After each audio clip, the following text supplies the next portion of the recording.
आज हम सभी 2 अक्टूबर 2020 के प्यारे शिव बाबा के मधुर महावाक्य सुनेंगे। और आज बाबा ने मुरली के अंदर पुरुषोत्तम संगम युग की महिमा की है। जैसे वर्तमान समय पुरुषोत्तम मास में हमारे हिंदू धर्म के अंदर भक्त लोग बहुत प्यार से भगवान को याद करते हैं, पूजा पाठ करते हैं, व्रत रखते हैं, भजन कीर्तन करते हैं, नियम संयम करते हैं।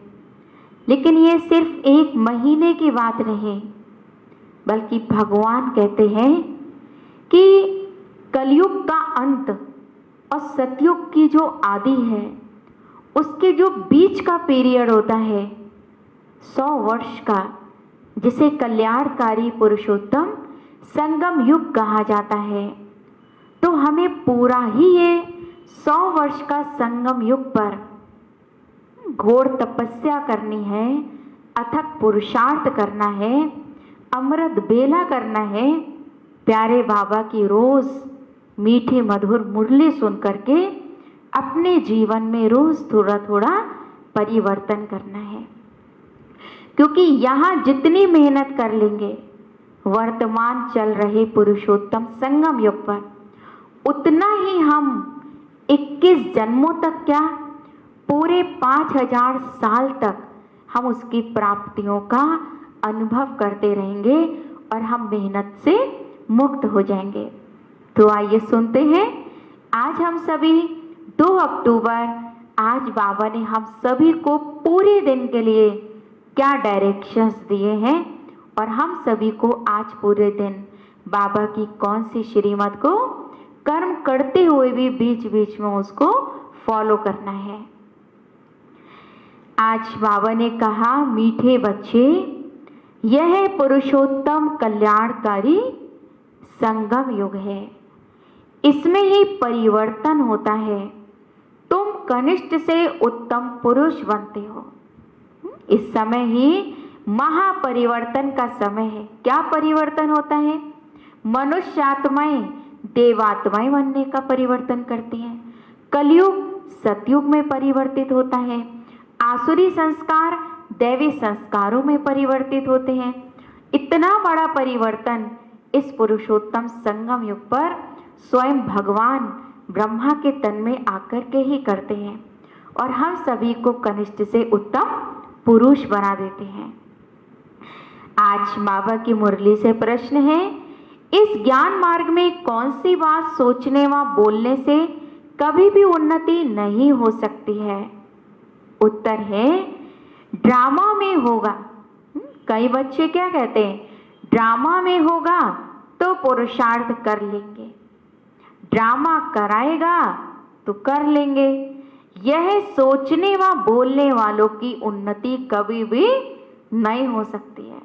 यह कहना ही रॉन्ग है। तुम जानते हो, अभी जो हम पुरुषार्थ कर रहे हैं यह भी ड्रामा में नूंद है। पुरुषार्थ करना ही है। जो बहुत अलबेले और केयरलेस बच्चे होते हैं, तो वो बाबा का इतना ऊंचा ज्ञान मिलने के बाद भी उनकी सोच क्या होती है कि अगर ड्रामा में होगा तो हम जरूर पुरुषार्थ कर लेंगे।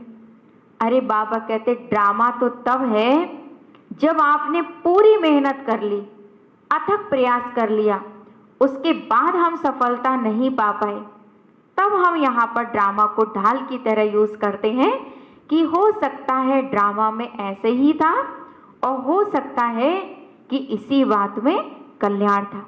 पर मेहनत करने से पहले ड्रामा में होगा कर लेंगे, ये कहना बाबा कहते बिल्कुल रॉन्ग है। आज की मुरली का बहुत सुंदर गीत है। ये कहानी है दिए की और तूफान की, निर्बल से लड़ाई बलवान की। ओम शांति। यह है कलयुगी मनुष्य के गीत, क्योंकि बाबा कहते ये सब गीत इस कलयुग में बने हैं और मनुष्य आत्माओं ने बनाए हैं, परंतु इनका अर्थ वह नहीं जानते। यह तुम जानते हो, तुम हो अभी पुरुषोत्तम संगम युगी। संगम युग के साथ पुरुषोत्तम भी लिखना चाहिए। बच्चों को ज्ञान की पॉइंट याद ना होने के कारण फिर ऐसे ऐसे अक्षर लिखने भूल जाते हैं। पुरुष संगम युग तो लिख देते हैं, पर बाबा कहते संगम युग से पहले पुरुषोत्तम भी लगाना चाहिए। किस लिए? क्योंकि बाबा इस संगम युग पे हम सभी आत्माओं को उत्तम से उत्तम बनाते हैं। यह मुख्य है, इनका अर्थ भी तुम ही समझ सकते हो। पुरुषोत्तम मास भी होता है, जैसे अभी आजकल चल रहा है पुरुषोत्तम मास। पुरुषोत्तम मास भी होता है। उत्तम ते उत्तम पुरुष, ऊंचे ते ऊंचे, साहूकार से साहूकार, नंबर 1 कहेंगे लक्ष्मी नारायण को। शास्त्रों में दिखाते हैं बड़ी प्रलय हुई, फिर नंबर 1 श्री कृष्ण पीपल के पत्ते पर सागर में आया। अभी तुम क्या कहेंगे? अभी तो बाबा ने हमें ज्ञान दे दिया, और भक्ति और ज्ञान का भी बाबा ने कॉन्ट्रास्ट बताया कि दिखाया है कि सागर में पीपल के पत्ते पर श्री कृष्ण आया। सोचने की बात है कि एक पीपल का पत्ता कितना बड़ा होता है और एक मनुष्य आत्मा का बच्चा कितना बड़ा होता है, तो पीपल के पत्ते पर कैसे आ सकता है?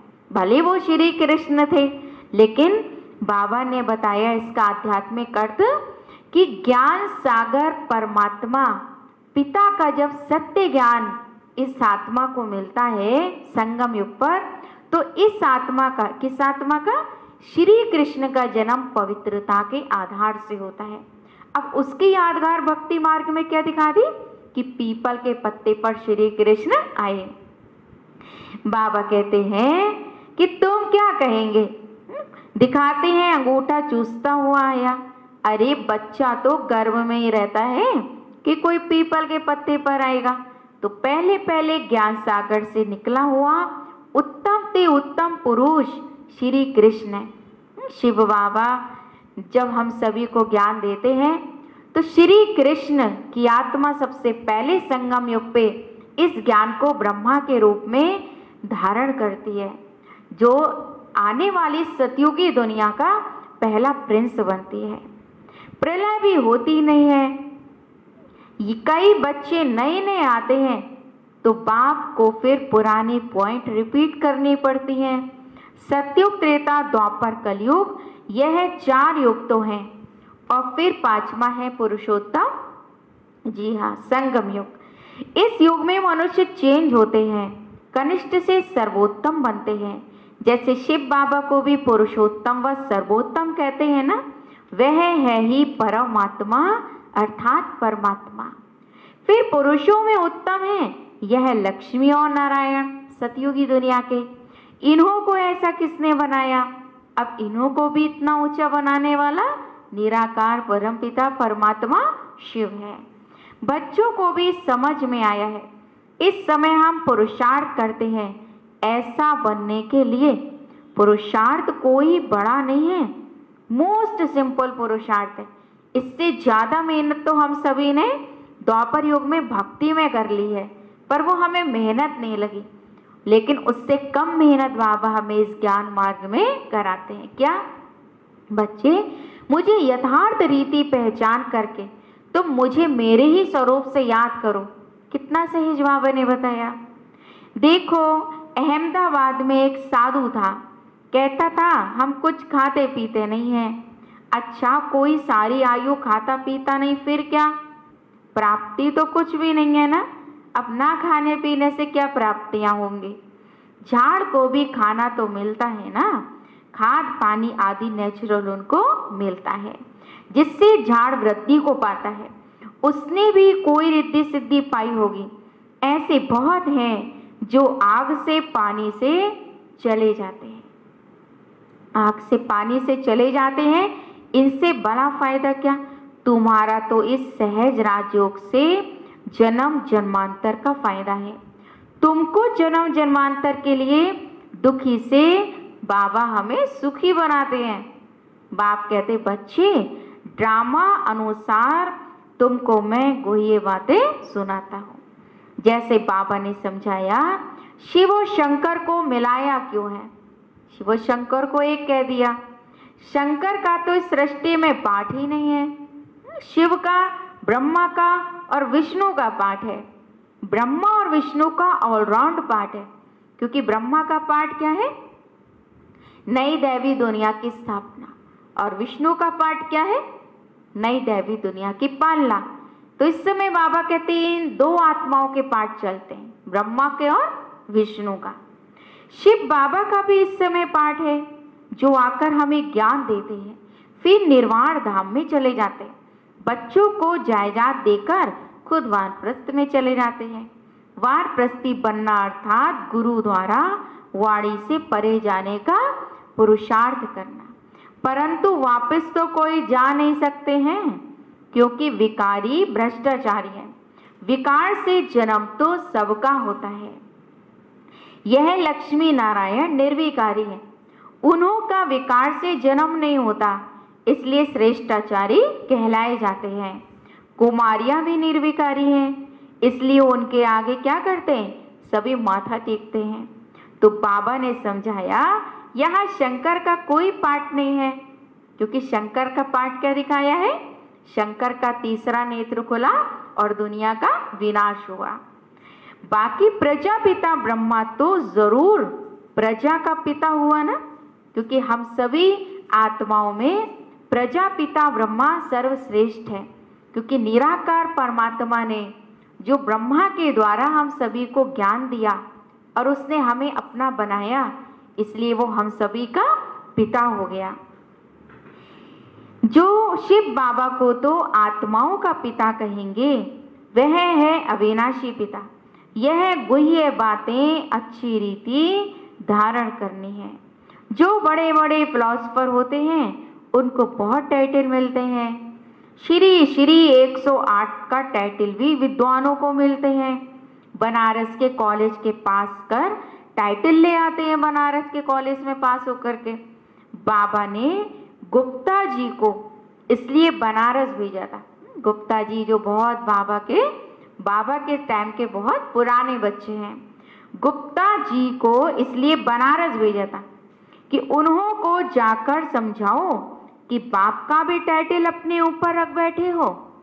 बाप को श्री श्री 108 जगत गुरु कहा जाता है। आजकल तो मनुष्य टाइटल रख लेते हैं, भले ही उनके अंदर चाहे लक्षण नहीं हो।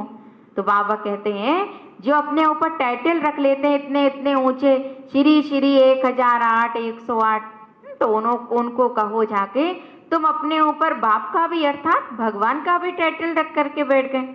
माला ही 108 की होती है, 8 रत्न गाए जाते हैं, वह पास विद ऑनर होते हैं, इसलिए उनको जपते हैं। फिर उनसे कम 108 की पूजा करते हैं। यज्ञ जब रचते हैं तो कोई 1000 शालिग्राम बनाते, कोई 10,000, कोई 50,000, कोई लाख भी बनाते हैं। मिट्टी के बनाकर फिर यज्ञ रचते हैं। जैसा जैसा सेठ अच्छे से अच्छा बड़ा सेठ होगा तो लाख बनवाएंगे। बाप ने समझाया माला तो बड़ी है ना, 16,108 की माला बनाते हैं। यह तो बच्चों को बाप बैठ के समझाते। तुम सभी भारत की सेवा कर रही हो, किसके साथ? बाप के साथ। बाप की पूजा होती है, इसलिए बच्चों की भी पूजा होनी चाहिए, क्योंकि इस समय नए संगम युग पर नई दैवी दुनिया की स्थापना में बाबा कहते मेरे जो मददगार हैं वो मेरे बच्चे हैं, जिन्हें मैंने चुना है। यह नहीं जानते रुद्र पूजा क्यों होती है।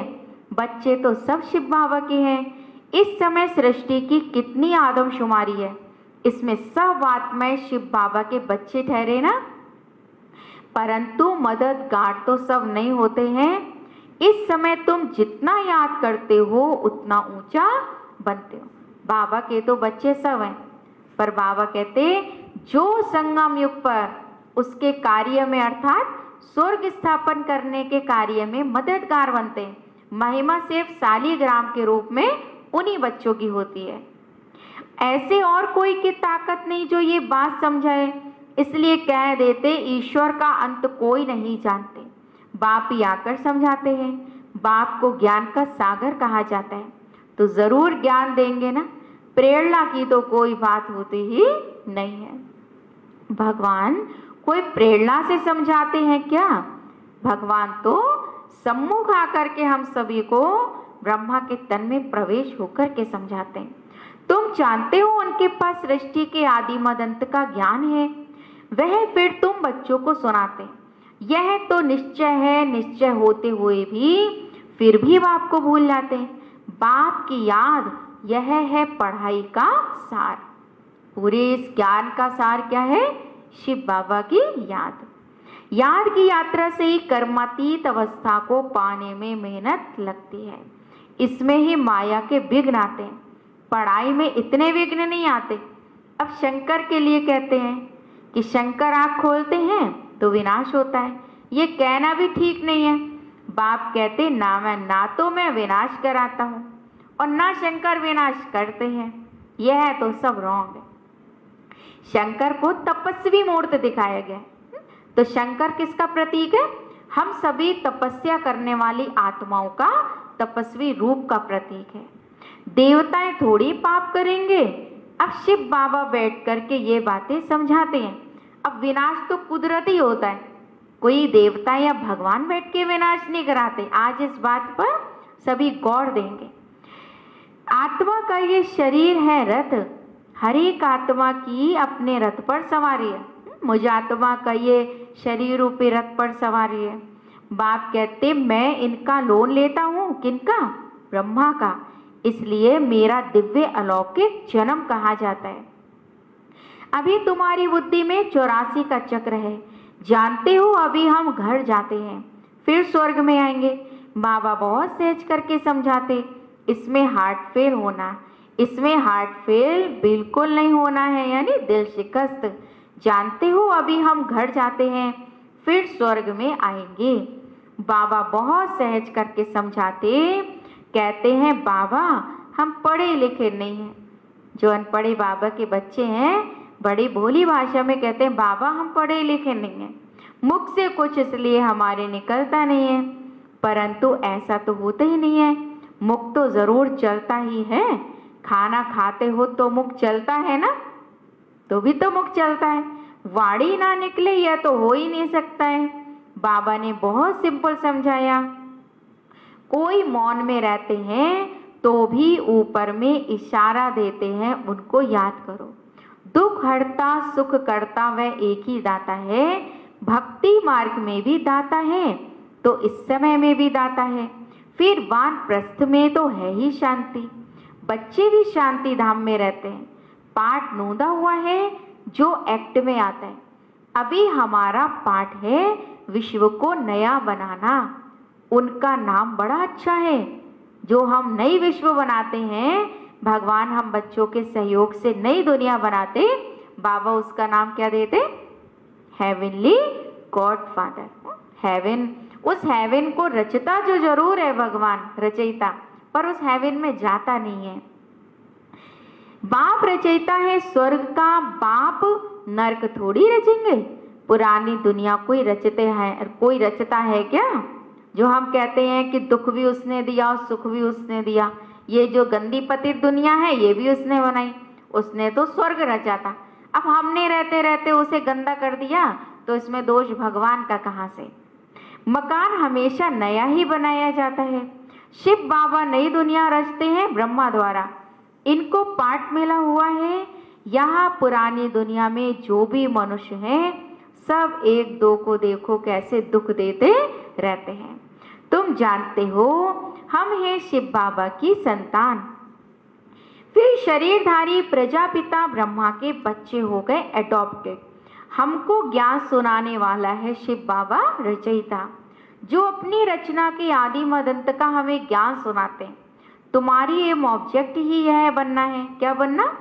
श्री लक्ष्मी नारायण के समान। मनुष्य देखो कितना खर्चा कर मार्बल आदि की मूर्तियां बनाते हैं, उन जड़ मूर्तियों के लिए कितना खर्चा करते हैं। यह है ईश्वरीय विश्वविद्यालय, वर्ल्ड यूनिवर्सिटी। कितना नशा चढ़ना चाहिए कि इतनी ऊंची यूनिवर्सिटी में हम पढ़ते हैं। सारी यूनिवर्स को चेंज किया जाता है। उन्हों के जो भी कैरेक्टर्स हैं सब आसुरी हैं, आदि मदंत दुख देने वाले। यह है तुम्हारी ईश्वरीय यूनिवर्सिटी। जहाँ बाबा हम सभी को दैवी मैनर्स सिखलाते हैं। ईश्वरीय विश्वविद्यालय एक ही होता है जो ईश्वर आकर के खोलते हैं, जिससे सारे विश्व का कल्याण हो जाता है। तुम बच्चों को अब राइट और रॉन्ग की समझ मिलती है, और कोई मनुष्य नहीं जो समझता हो। राइट रॉन्ग को समझाने वाला एक ही राइटियस होता है, जिसको ट्रुथ कहते हैं। बाप ही आकर हर एक को राइटियस बनाते हैं। इसलिए हम शिव की महिमा में क्या कहते हैं? सिर्फ एक शिव की ही महिमा में कहते हैं, सत्यम शिवम सुंदरम। राइटियस बनेंगे तो फिर मुक्ति में जाकर जीवन मुक्ति में आएंगे। मुक्ति अर्थात परम धाम में जाकर फिर जीवन मुक्ति अर्थात नई दुनिया सतयुग में आएंगे। ड्रामा को भी तुम बच्चे जानते हो, आदि से अंत तक पाठ बजाने नंबरवार आते हो। यह खेल चलता ही रहता है, ड्रामा शूट हो जाता है, यह एवर न्यू है। यह ड्रामा कभी पुराना नहीं होता। यह सब नाटक आदि विनाश हो जाते हैं। यह बेहद का अविनाशी ड्रामा है। इनमें सब अविनाशी पाठधारी हैं। अविनाशी खेल व मांडवा देखो कितना बड़ा है। बाप आकर पुरानी सृष्टि को फिर नया बनाते हैं। वह सब तुमको साक्षात्कार होगा। आने वाली भविष्य नई दुनिया का बाबा हमें यही साक्षात्कार कराएंगे। जितना नजदीक आएंगे फिर तुमको खुशी होगी, उतना ही साक्षात्कार करेंगे। कहेंगे अब पाठ पूरा हुआ। ड्रामा को फिर रिपीट करना है। फिर नए सिरे से हम पाठ बजाएंगे। फिर सतयुग में आएंगे, त्रेता में आएंगे, द्वापर में आएंगे और कलयुग में आएंगे। जो कल्प पहले बजाया है इसमें जरा भी फर्क नहीं हो सकता। इसलिए जितना हो सके तुम बच्चों को ऊंच पद पाने की मेहनत करनी चाहिए। पुरुषार्थ करना है, इसमें मूझना बिल्कुल नहीं है। ड्रामा में जो कराना होगा वो कराएगा। यह कहना भी रॉन्ग है। ये कह के हमें ड्रामा के ऊपर अपने पुरुषार्थ को नहीं छोड़ना है। हमको तो पुरुषार्थ करना ही है। क्या बनने का? सतयुग में ऊंचा पद पाने का पुरुषार्थ करना है। अच्छा, मीठे मीठे सिखिलदे बच्चों प्रति माता पिता बाप दादा का याद प्यार और गुड मॉर्निंग। रूहानी बाप की रूहानी बच्चों को नमस्ते। हम रूहानी बच्चों की रूहानी बाप दादा को नमस्ते नमस्ते, गुड मॉर्निंग, शुक्रिया बाबा, शुक्रिया।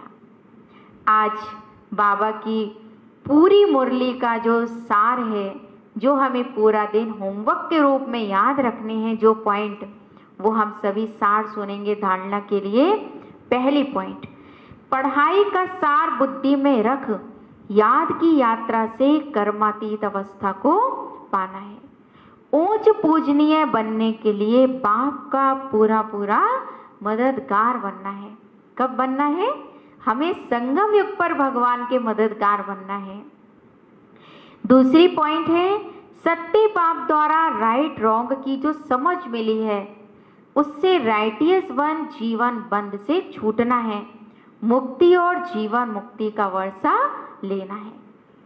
आज हमारे सदगुरु परम सदगुरु शिव बाबा ने वरदान दिया है, संगम युग की सर्व प्राप्तियों को स्मृति में रख, चढ़ती कला का अनुभव करने वाले श्रेष्ठ प्रारब्धी भव। परमात्मा मिलन व परमात्म ज्ञान की विशेषता है अविनाशी प्राप्तियां होना। ऐसे नहीं संगम युग पुरुषार्थी जीवन है और सतयुगी प्रारब्धी जीवन है। संगम युग की विशेषता है एक कदम उठाओ और 1000 कदम प्रारब्ध पाओ। एक कदम बढ़ाओ और 1000 कदम पाओ। तो फिर पुरुषार्थी नहीं, लेकिन हम सभी इस समय श्रेष्ठ प्रारब्धी हैं। इस स्वरूप को सदा सामने रखो। प्रारब्ध को देखकर सहज ही चढ़ती कला का अनुभव करेंगे।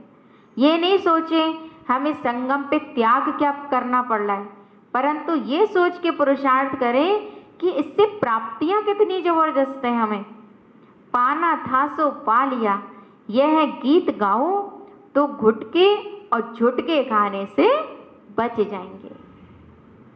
आज की मुरली का स्लोगन है, ब्राह्मणों का श्वास हिम्मत है, ब्राह्मणों का श्वास हिम्मत है, जिससे कठिन से कठिन कार्य भी आसान हो जाता है, जिससे कठिन से कठिन कार्य भी आसान हो जाता है। ओम शांति, ओम शांति।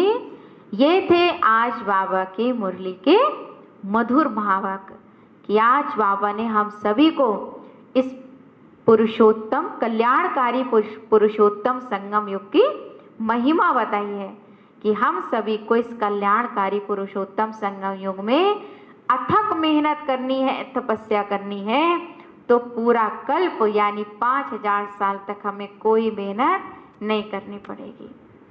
आज हम सभी बाबा के मधुबन घर से मिला हुआ सोमान याद रखेंगे। आज हम पूरे दिन इसी सोमान की स्मृति में रहेंगे। मैं प्रेम के सागर में लहराने वाली लवलीन आत्मा हूँ। आप चाहे तो इसे नोट कर सकते हैं। मैं प्रेम के सागर में लहराने वाली लवलीन आत्मा हूँ। ये स्मृति आपको पूरा दिन उस शिव बाबा के साथ कनेक्ट करके रखेगी कि मैं प्रेम के सागर में लवलीन लहराने वाली आत्मा हूँ। ओम शांति।